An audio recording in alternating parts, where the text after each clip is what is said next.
Hey, welcome back to the channel. My name's Kelly. If you're new here, thanks for stopping by. And if you're a returning viewer, thank you for stopping by. As you could tell by the title, we're looking at the BMW R1800 today. And I just wanted to, again, say that this isn't a deep dive into that specific motorcycle. I wanted to do the best as I could, a one-for-one comparison to my 2013 Victory, and explain why I like this bike and, that type of thing. So with that, we'll do just a briefest of introductions into the BMW. The BMW Motorrad division, which is the motorcycle division of BMW, started back in 1923 with the R32.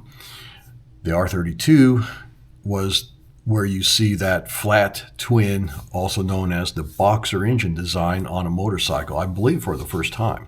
Now, BMW had made this style of engine for other processes and other pieces of equipment, but never on the motorcycle. That happened with the R32. And that was a 486cc or a 29.7 cubic inch engine. The R32 also started the tradition for the shaft drive on the motorcycle. Fast forward a few years into the 1950s, 1951 to 1954, and you are now into the production of the R5 series. And in that production, you see where the R18, today's motorcycle, draws from its heritage and its design cues. And they really knocked it out of the park with kind of holding to the overall, image of what they wanted their bike to look like. And I really like this bike. With that, let's take a look at some of the general specs, and we'll go from there. So obviously, this bike was not around in 2013. The R18 Classic, which is the one we're looking at today, was first introduced in 2021. So that's as far back as I can go. And so for today's example, we're looking at a 2021 price and all that kind of stuff, R18 Classic. So in 2021, this bike was $19,495 retail. It came with an 1802cc or a 109.9 cubic inch engine, had 91 horsepower and 116 foot-pounds of torque, and is an air oil-cooled configuration. Now, comparing that to the Victory Crossroads, in 2013, the Victory Crossroads was $17,999. Okay, so price-wise, they're not too far away from each other, even though they're almost a decade apart. The Victory came with a 106 Freedom, which had 88.6 horsepower versus the BMW's 91, and it had 105 foot-pounds of torque versus the BMW's 116. So this is a good comparison, honestly. The BMW has a 109 cubic inch, so it has a little more horsepower, a little more torque. But again, they're not so far separated from each other that it's not a fair comparison. The BMW has a 6-speed transmission, a heel-toe shifter, and is shaft drive. That's the big thing.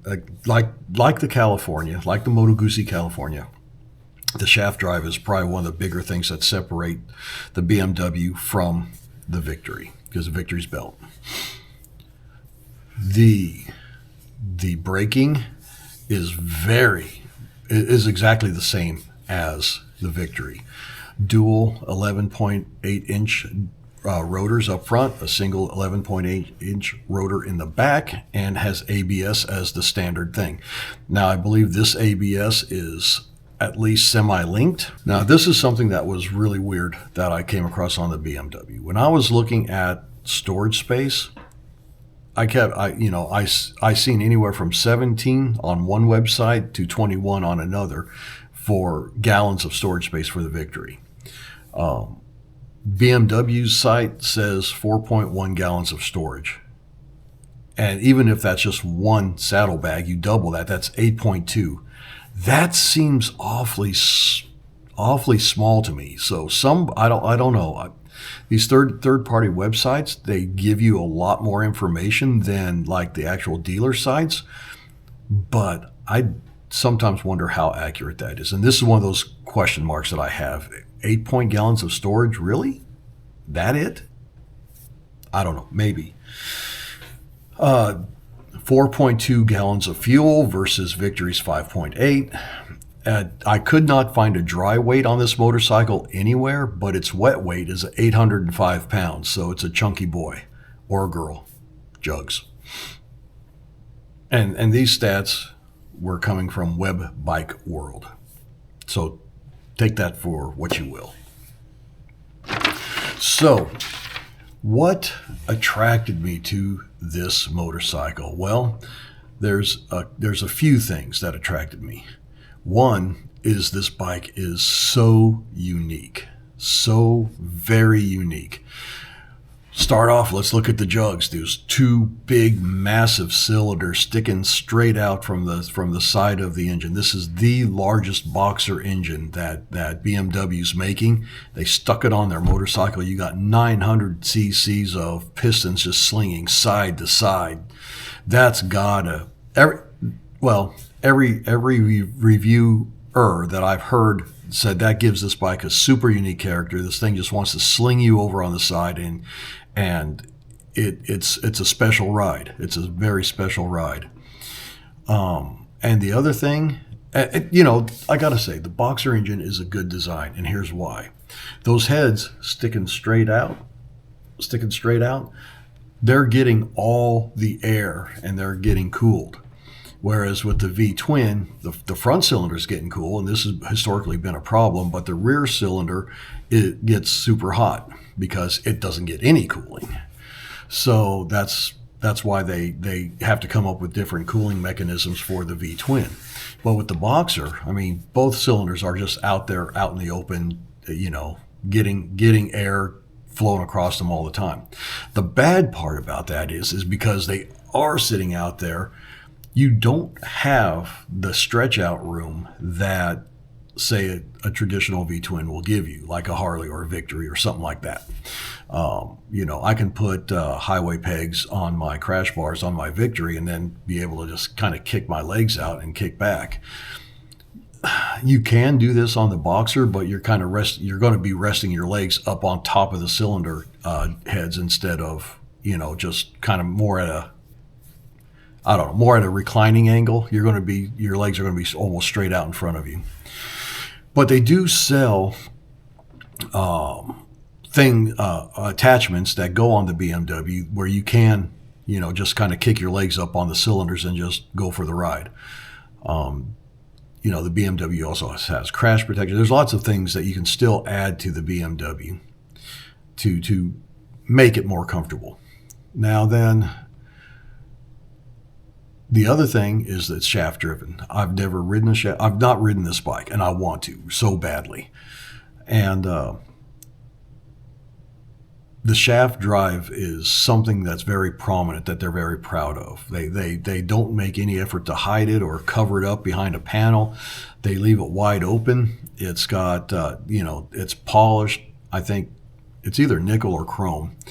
And, they actually make it a part of the bike that they want everybody to see. So BMW, very proud of their jugs, very proud of their shaft. Bravo.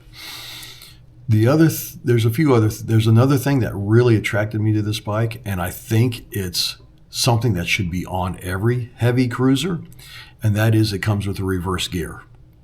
I think it's optional. I don't think it's standard.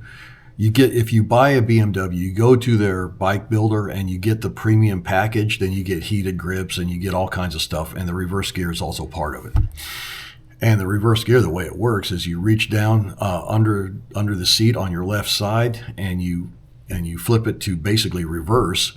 The bike is in neutral, and then you hit the red start button, and it engages a motor that will put your back your bike up. I think that's really cool because there's a lot of situations where, I was happy to have a lighter bike because I could muscle it out of whatever I found myself in. But if you're in a heavy cruiser or a heavy bagger or a touring bike like this, you might not be able to park in such a way that you can just drive full out, front out, not all the time. If you can't, I watched a channel where this couple were running around on their ultra limited, camping out of it, and the wife would have to help push the bike while her husband was muscling it from behind the handlebars to get it in and out of a situation. If they had a reverse gear on that ultra limited, that would have been not a problem. So I like the reverse gear. I wish every heavy cruiser had one, but BMW is the only one to really say, you know what, we need to do this. BMW's bike also has different rider modes and things like that. So it's full LED lighting, another big plus for me. So this bike has a lot of good things going for it. So why didn't I pick it? Well, kind of like the Moto Guzzi California, it came down to price and logistics. The nearest BMW Motorrad dealer is, again, in Kansas City, Missouri, another state away. And, the BMW motorcycle is really well priced. I mean, after a couple of years, I'll put up an example here where I was looking up on Cycle Trader and I found one that I really liked that I would buy if I was in the market for that specific bike. But again, I got the Victory for basically $5,000. And it's a perfectly good bike. It has everything that I want on it, nothing that I don't want. And so as much as the BMW is a really cool bike, and it's going to always be on the forefront of my mind as a bike that I want to buy and ride. If I can buy a bike that is good for me for half the price, why wouldn't I do it? And especially since I have an Indian dealership, at least in the same state as me. I mean, it's not exactly close, but it's a lot closer than another state. So, and another thing that kind of turns me off about the BMW is the smallish gas tank. I mean, come on, BMW, you're making a touring bike. It's got to be a minimum of a 5-gallon tank, minimum. So those really my only beefs, and they aren't that big of beef to to make it a completely non-negotiable bike, but it was enough when compared to the Victory. Now, as far as BMW's bike builder goes, I don't like it. I don't like it at all, because if you want a color other than black, like this year was some kind of a blue color, you have to, it comes preloaded with a specific package, right?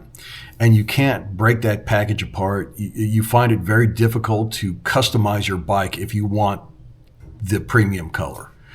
I don't like that. I think that's bad business.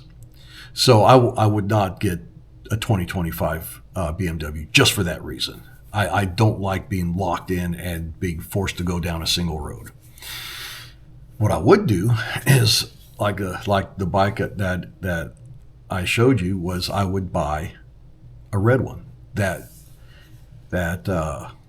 red color that BMW had was a beautiful red. I would black out the entire engine. I'd find a way to get the blacked out pipes, and then I would rock the red and black. That is what I would do.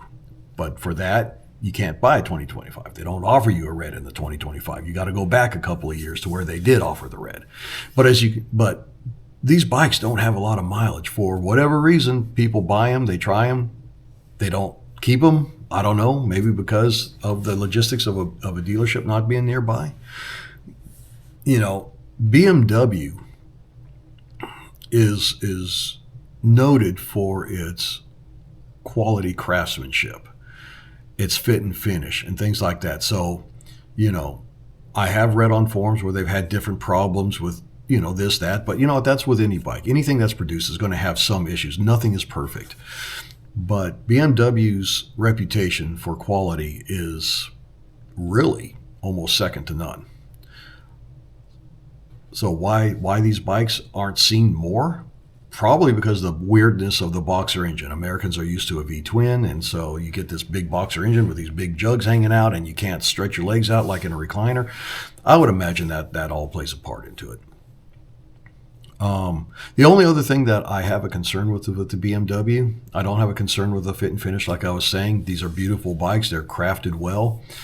Is again, comes back to the jugs. I wear bigger boots, and I sometimes wonder, will I have a problem getting to the brake that's tucked up underneath the right side jug? Am I going to have a problem? I shouldn't have a problem shifting gears because of the heel toe shifter, but I don't know.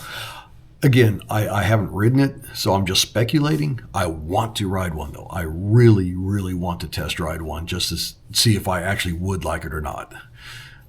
In my mind, I feel like I would like it, but, you never know until you ride one, right? Anyway, so, yeah, that's what I love about the bike, and that's why I didn't pick it. Basically, logistics and price. And I really, really want to try one out sometime.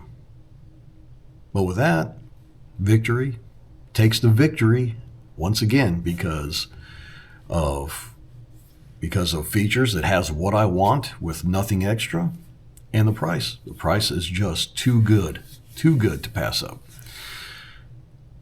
And with that, I'm going to close this video out with a slight little glimpse outside because why not? It's awful.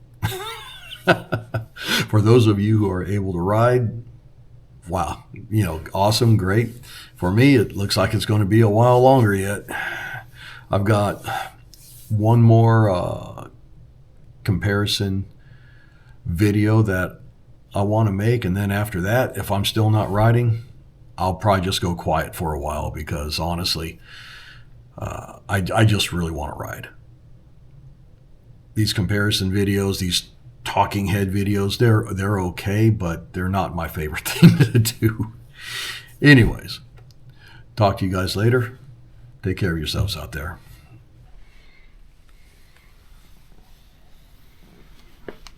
Yeah, my poor bike.